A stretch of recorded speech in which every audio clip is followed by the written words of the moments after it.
ہماری پڑوسن اپنی خوبصورت جوان بیٹی کو ہمارے گھر چھوڑ کر دوسرے شہر کام کرنے چلی گئی۔ وہ لڑکی بہت زیادہ خوبصورت تھی۔ اس کو دیکھ کر میری نیت گندی ہو گئی۔ ایک رات میری بیوی کی طبیعت خراب ہوئی اور وہ ہسپتال میں داخل ہو گئی۔ موقع پا کر میں گھر آ گیا اور اس کو اپنے کمرے میں لے آیا۔ یہ دیکھ کر میرے پیروں تلے سے زمین نکل گئی کہ اس لڑکی نے میرے سامنے ہماری پڑوسن ہمارے گھر کے پچھلی گلی میں رہتی تھی اور اس کے میری بیوی کے ساتھ اچھے تعلقات تھے۔ ایک دن اسے کسی کام کی وجہ سے دوسرے شہر جانا پڑا تو وہ اپنی بیٹی کو ہمارے گھر چھوڑ گئی۔ اس کی بیٹی بہت ہی خوبصورت تھی۔ اس کی دودھیا رنگت نہایت ہی پرکشش تھی۔ میں اس کی خوبصورتی دیکھ کر دنگ رہ گیا تھا۔ کسی غریب لڑکی کو خوبصورتی مل جانا بھی خوش قسمتی ہے۔ میں اس کے حسن کو دیکھ کر پوری طرح پاگل ہو گیا تھا۔ پھر میں نے ایک رات اپنی بیوی کے جوس والے گلاس میں نیند کی گولیاں ملا دی اور پھر اس کو وہ جوس کا گلاس پلا دیا۔ جیسے ہی وہ گہری نیند میں چلی گئی، میں اٹھ کر اس لڑکی کے کمرے میں آ گیا اور پھر اس کے بعد جو میں نے اس لڑکی کے ساتھ کیا۔ خوبصورت عورت ہمیشہ ایک مرد کی کمزوری ہوتی ہے جسے وہ نہ چاہتے ہوئے بھی اس کی طرف متوجہ ہو جاتا ہے، اور پھر خوبصورت لڑکیوں کی تو بات ہی کچھ الگ ہوتی ہے۔ بہت ہی زیادہ خوبصورت اور پرکشش ہوتی ہیں تو خود بخود مرد بھی اس کی جانب بڑھنے لگتا ہے۔ میرے ساتھ بھی کچھ ایسا ہی ہوا تھا۔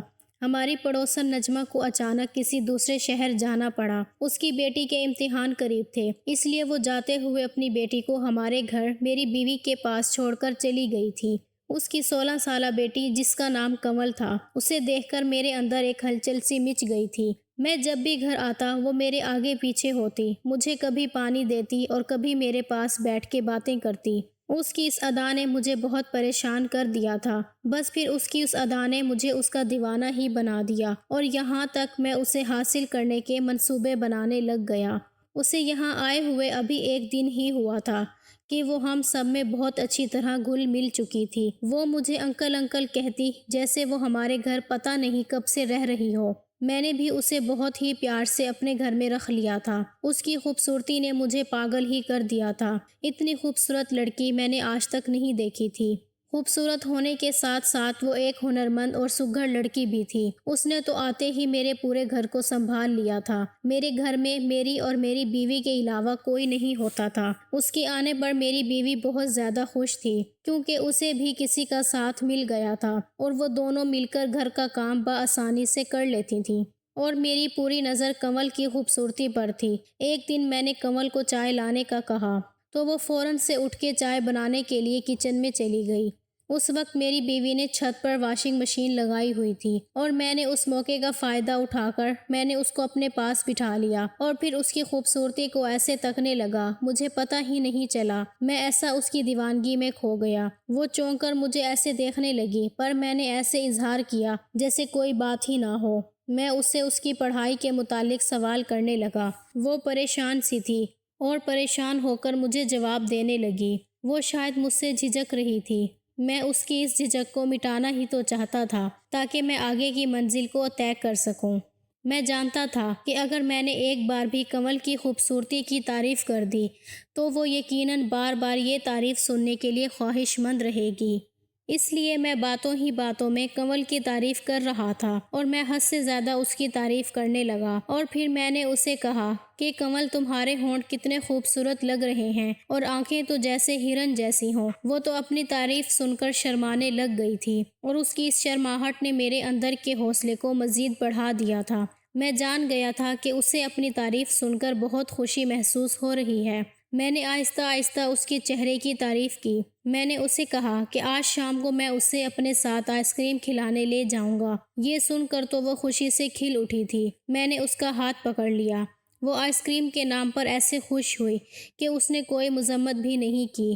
میں جانتی تھی کہ ہماری پڑوسن نجمہ بہت غریب اور بیوہ ہے اور یہ لوگ زندگی کی چھوٹی چھوٹی چیزوں کے لیے بہت ہی ترسے ہوئے ہوتے ہیں، اور میں بس اسی بات کا تو فائدہ اٹھانا چاہتا تھا۔ تھوڑی دیر بعد وہ اٹھ کر چلی گئی اور میں نے ایک گہری سانس بھری۔ آگے کے لیے میں اپنا منصوبہ تیار کر رہا تھا۔ کنول ریڈ کلر کا سوٹ پہنے میری بیوی کا ہاتھ بٹا رہی تھی اور اس میں وہ اور بھی زیادہ خوبصورت لگ رہی تھی۔ وہ میری بیوی سے کہیں زیادہ حسین لگ رہی تھی اور میں چپکے چپکے اسے دیکھ رہا تھا، اور وہ بھی کبھی میری طرف دیکھ کر مسکراہٹ اچھال دیتی تھی۔ میری بیوی کھانا پکانے میں مصروف تھی اور میں کنول کو دیکھنے میں۔ ایک دن اچانک ہی میری بیوی کی طبیعت خراب ہو گئی اور میں اسے ہسپتال لے گیا، لیکن وہاں جا کر مجھے پتہ چلا کہ اسے کچھ ایسی بیماری ہے تو اس کو فوری طور پر میں گھر لے جا نہیں سکتا اور اس کو وہاں ایڈمٹ کروانا پڑا۔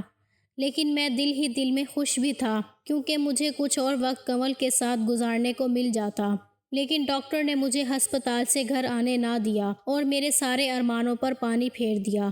اگلی صبح جب میں ناشتہ کرنے کے لیے گھر پہنچا تو اس نے بڑی گرم جوشی سے میرا استقبال کیا۔ وہ جلدی سے کچن میں جا کر ناشتہ بنانے میں مصروف ہو گئی۔ وہ میرے سامنے دوپٹے کے بغیر بلا جھجک گھوم رہی تھی۔ اس کے کپڑے جسم پر اس قدر فٹ تھے کہ سب کچھ واضح نظر آ رہا تھا۔ وہ بار بار میرے قریب آتی اور میں اپنے ہوش کھونے لگتا جیسے میں اس کے حصار میں آ چکا۔ اچانک ہی وہ مجھ سے ایک ادا سے پوچھنے لگی کہ کیا میں خالہ کی الماری کھول کر دیکھ سکتی ہوں؟ میں نے کنول سے کہا کہ بھلا اس میں پوچھنے والی کیا بات ہے، وہ تمہاری خالہ ہے، تم ان کی الماری کو کھول سکتی ہو، یہ الماری بھی تو تمہاری ہی خالہ کی ہے، اس میں پوچھنے والی بھلا کیا بات ہے؟ پھر وہ ایک ادا سے کہنے لگی، پھر مجھے الماری کی چابی دیں۔ میں نے فوراً اپنی جیب سے چابی نکال کر اسے دے دی اور وہ الماری کھول کر اپنی خالہ کی ایک ایک چیز کو دیکھنے لگی، اور پھر اس نے اپنی خالہ کے سارے سوٹ نکال کر مجھے دکھائے اور پوچھنے لگی کہ آپ کو ان میں سے سب سے زیادہ کون سا پسند ہے؟ میں نے نیلے رنگ کے سوٹ پر ہاتھ رکھا اور کہا، یہ تمہاری خالہ پر بہت زیادہ جچتا ہے۔ وہ سنتے ہی وہ سوٹ اٹھا کر کمرے سے نکل گئی اور جب واپس آئی تو میں اسے حیرت سے دیکھتا ہی رہ گیا۔ اس سوٹ میں تو وہ اپنی خالہ سے کہیں زیادہ حسین و خوبصورت لگ رہی تھی۔ اچانک ہی وہ میرے سامنے آ کر مسکراتے ہوئے پوچھنے لگی کہ یہ سوٹ خالہ پر زیادہ اچھا لگتا ہے یا مجھ پر؟ میں سوچ بھی نہیں سکتا تھا کہ 16 سال کی عمر میں کوئی لڑکی اتنی بھی حسین اور خوبصورت ہو سکتی ہے۔ وہ خوبصورتی کی ہر حد پار کرتی جا رہی تھی۔ جیسے میں اس کی طرف بڑھا، فون کی رنگ ٹون بجی اور میں نے فون اٹھایا تو ڈاکٹر نے فوری ہسپتال آنے کے لیے کہہ دیا۔ میں تو ہسپتال پہنچ گیا۔ وہاں پہنچ کر پتہ چلا کہ میری بیوی کی طبیعت پہلے سے زیادہ خراب ہو گئی ہے۔ یہ سنتے ہی میری تو حالت بھی خراب ہوئی اور ڈاکٹر اسے ٹھیک کرنے کی پوری کوشش کر رہے تھے۔ شام تک اس کی حالت پہلے سے بہتر ہو گئی تو ڈاکٹر نے اسے چھٹی دے دی اور میں اپنی بیوی کو گھر لے کر آ گیا۔ میری بیوی کو دیکھ کر کنول کا تو چہرہ ہی اتر گیا تھا۔ اس نے عجیب سی نظر اپنی خالہ پر ڈالی اور پھر اپنے کمرے میں چلی گئی۔ میں نے اپنی بیوی کو کمرے میں لا کر لٹا دیا۔ میں تھوڑا سا پریشان ہو گیا۔ میں نے کنول کو اس کی خالہ کے پاس جاتے ہوئے دیکھا۔ میں جانتا تھا کہ وہ اپنی خالہ سے ایسی کوئی بات نہیں کرے گی۔ میں بہت خوش تھا۔ کنول کے ساتھ گزرے ہوئے کچھ ہی لمحے مجھے بہت خوشی دے رہے تھے، لیکن اس کے بعد جو کچھ میرے ساتھ ہوا، میرے قدموں تلے سے زمین نکل گئی تھی۔ میں اور میری بیوی بہت ٹائم سے اس گھر میں رہ رہے تھے اور ہماری پڑوسن نجمہ بھی بہت عرصے سے ہم لوگوں کو جانتی تھی۔ وہ ایک غریب اور بیوہ عورت تھی۔ میری بیوی اکثر ہی اس کی مدد کرنے کے لیے ہمیشہ اسے پیسے دے دیتی، لیکن میں یہ کہہ کر جھڑک دیتا کہ میں کب تک ان کی مدد کروں گا، کیونکہ ان کے مسائل ختم نہ ہونے والے تھے۔ میری بیوی مجھے کہتی کہ آپ کے پاس سب کچھ ہے، اگر آپ ان کی تھوڑی سی مدد کر دیں گے تو آپ کا کیا جائے گا۔ میں ایک سنگ دل آدمی تھا جسے ایک بیوہ عورت اور یتیم بچی سے کوئی ہمدردی نہیں تھی۔ پھر ہماری پڑوسن نجمہ اپنی 16 سالہ بیٹی کنول کے ساتھ بہت مجبوری میں ہمارے گھر آ گئی۔ اس کی طبیعت بہت خراب تھی اور اسے کچھ پیسوں کی ضرورت تھی تاکہ وہ اپنا علاج کرا سکیں، لیکن میں نے اپنی بیوی کو یہ کہہ کے ڈانٹ دیا کہ تم نے ان غریبوں کو سر چڑھا لیا ہے، ان کا جب دل چاہتا ہے یہ پیسے مانگنے ہمارے گھر چلے آتے ہیں، ہم نے کوئی لنگر خانہ نہیں کھول رکھا۔ میری بیوی کے پاس جو تھوڑے بہت پیسے تھے اس نے وہ بھی نجمہ کو دے دیے اور اپنے طور پر اس کی جتنی مدد کر سکتی تھی کر دی۔ اس دن کے بعد نجمہ ہمارے گھر پیسے مانگنے نہیں آئی تھی اور مجھے بہت سکون ہو گیا تھا، لیکن مجھے کیا خبر تھی کہ ایک دن مجھے اس بات کی کیا سزا ملے گی۔ میں نے اپنے ہاتھوں سے ہی خود اپنی قبر کھود لی تھی۔ کنول جو اس وقت 16 سال کی بچی تھی، اس نے میری ساری باتیں سنی اور اس لیے اس دن کے بعد اس نے کبھی اپنی والدہ کو ہمارے گھر پیسے کے لیے نہیں آنے دیا۔ وہ بہت کم عمر میں ہی بہت حساس اور سمجھدار ہو گئی تھی کیونکہ اس کے سر پر باپ کا سایہ نہیں تھا۔ جب میں نے اپنی بیوی سے کنول کی والدہ کے متعلق کڑوی باتیں کی تو کنول نے خود ساری باتیں سن لی تھیں اور اس کے دماغ میں میرا ایک جملہ بس گیا تھا۔ وہ مجھ سے اس قدر نفرت کرتی تھی کہ وہ کسی بھی صورت مجھے اپنے انتقام کا نشانہ بنانا چاہتی تھی۔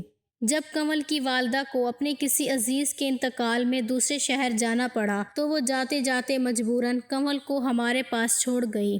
میری شکل دیکھتے ہی کنول کو 2 سال پرانا قصہ پوری طرح یاد آ گیا، اور جب میں نے اسے اپنے پاس بلا کر بٹھایا تو اسے محسوس ہو گیا کہ میری نیت اور نظر دونوں ہی ٹھیک نہیں، لیکن کنول مجھے روکنے کی بجائے مجھے اپنی طرف متوجہ کر رہی تھی تاکہ میں اپنی ہر حد سے گزر جاؤں۔ وہ بہت اچھے سے میری گندی نیت کو جان گئی تھی اور اسی بات کا فائدہ اٹھاتے ہوئے اس نے خود کو میرے سامنے پیش کر دیا۔ رات ہوتے ہی میں نے اپنی بیوی کے جوس میں نیند کی دوا ملا دی کیونکہ میں نے پوری رات کنول کے ساتھ گزارنی تھی۔ تھوڑی دیر بعد میری بیوی کو گہری نیند آ گئی اور میں کنول کے کمرے میں چلا گیا۔ مجھے دیکھ کر اس کے چہرے پر مسکراہٹ پھیل گئی اور جیسے میں اس کے قریب گیا تو وہ 2 قدم پیچھے ہٹ گئی۔ میں اپنی ہر حد سے گزرنے لگا اور وہ آگے سے مذمت کرنے لگی اور مذمت کرنے کے لیے ہاتھ پاؤں چلانے لگی، اور جیسے ہی وہ مجھ سے آزاد ہونے کی کوشش کر رہی تھی لیکن میں نے اس کو حاصل کر لیا۔ جب میں اس کے کمرے سے نکلنے لگا تو کنول نے سائڈ ٹیبل پر کھڑا موبائل فون اٹھا کر میری طرف بڑھایا، اور یہ دیکھ کر تو میرے رونگٹے کھڑے ہو گئے۔ اس میں تو میری پوری ویڈیو بن چکی تھی جس میں ایسا لگ رہا تھا جیسے میں نے اس کے ساتھ کوئی زبردستی کی ہو۔ کنول جس انداز سے دھکے مار رہی تھی ایسا لگ رہا تھا جیسے وہ خود کو مجھ سے چھڑانے کی ناکام کوشش کر رہی ہے۔ میں نے حیرت سے کنول کو دیکھا تو مسکرا کر کہنے لگی کہ یہ ویڈیو اس موبائل میں ہی نہیں بلکہ اس کی والدہ کے موبائل میں بھی پہنچ چکی ہے، اور اگر اب میں اپنی بیوی کے سامنے اپنا بھرم قائم رکھنا چاہتا ہوں تو خود ہی ان کی مدد کروں گا۔ کنول بڑی نفرت سے کہہ رہی تھی کہ ایک یتیم بچی کی مدد کرنے میں تو تمہاری جان نکل رہی تھی اور اسی یتیم بچی کو تم حاصل کرنا چاہتے تھے۔ کنول کی باتیں سن کر میں تو ہکا بکا رہ گیا۔ وہ ایک منصوبہ بندی کے تحت اس گھر میں آئی تھی، یہ تو میں سوچ کر ہی حیران رہ گیا۔ کنول کہہ رہی تھی کہ کوئی بھی عورت خوشی سے اپنے جسم کا سودا نہیں کرتی بلکہ اس کے حالات اسے یہ کرنے پر مجبور کر دیتے ہیں۔ کنول کہنے لگی کہ جب اس کے گھر فاقے ہو رہے تھے اور ہم ایک وقت کی روٹی کو ہی ترس رہے تھے تب میں نے اس کی مدد کرنے سے صاف انکار کر دیا جبکہ میرے پاس پیسے کی کوئی کمی نہیں تھی۔ وہ کہنے لگی کہ جب آپ کو میرا جسم چاہیے تھا تو مجھ پر پانی کی طرح اپنا پیسہ لٹانے کو بھی راضی ہو گئے۔ اب تم نے کیا کرنا وہ سن لو۔ اب ہر مہینے میرے گھر کا خرچہ پوری طرح تم اٹھاؤ گے، نہیں تو میں یہ ویڈیو تمہاری بیوی کو دکھا دوں گی اور تم پر ریپ کیس بھی کر دوں گی۔ کنول کی بات سن کر میری تو جان ہی نکل گئی کیونکہ میں سوچ بھی نہیں سکتا تھا کہ یہ بات کبھی میری بیوی کو پتہ چلے۔ میں نے کنول کو کہہ دیا کہ میں ہر مہینے اس کی پوری طرح مدد کروں گا، لیکن کنول نے ایک شرط اور بھی رکھ دی جس نے تو میرا دماغ پوری طرح سن ہی کر دیا تھا۔ وہ کہہ رہی تھی کہ وہ میرا دوسرا فلیٹ اس کے نام کرنا ہوگا۔ میرے قدموں تلے سے زمین نکل گئی اور میں لڑکھڑاتے ہوئے قدموں کے ساتھ اپنے کمرے میں چلا آیا۔ اگلی صبح کنول کی والدہ آ کر اس کو اپنے ساتھ لے گئیں، لیکن کنول جاتے جاتے مجھے جتلا کر گئی کہ اب سے مجھے ان کا سارا خرچہ اٹھانا ہوگا، اور اگر 1 ہفتے کے اندر میں نے اس کے نام فلیٹ نہ کیا تو میرا راز فاش کر دے گی۔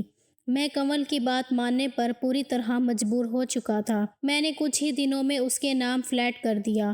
جس لڑکی کو میں بہت سیدھا سادہ اور معصوم شریف لڑکی سمجھتا تھا اور یتیم بچی سمجھتا تھا اور سمجھ کر اپنے جذبات کی تسکین چاہتا تھا، وہ تو بہت چلاک نکلی۔ جب معاشرے میں موجود ہم جیسے لوگ کنول جیسی یتیم اور غریب بچیوں کو سہارا نہیں دیتے تو ان کی مدد نہیں کرتے تو وہ خود بخود ایسی بن جاتی ہیں، اور یہی نہیں بلکہ ہم جیسے مرد انہیں طوائف بنا دیتے ہیں۔ کنول بھی ایک طوائف کی طرح خود کو استعمال کر بیٹھی تھی اور اس میں اس معصوم کی کوئی غلطی نہیں تھی۔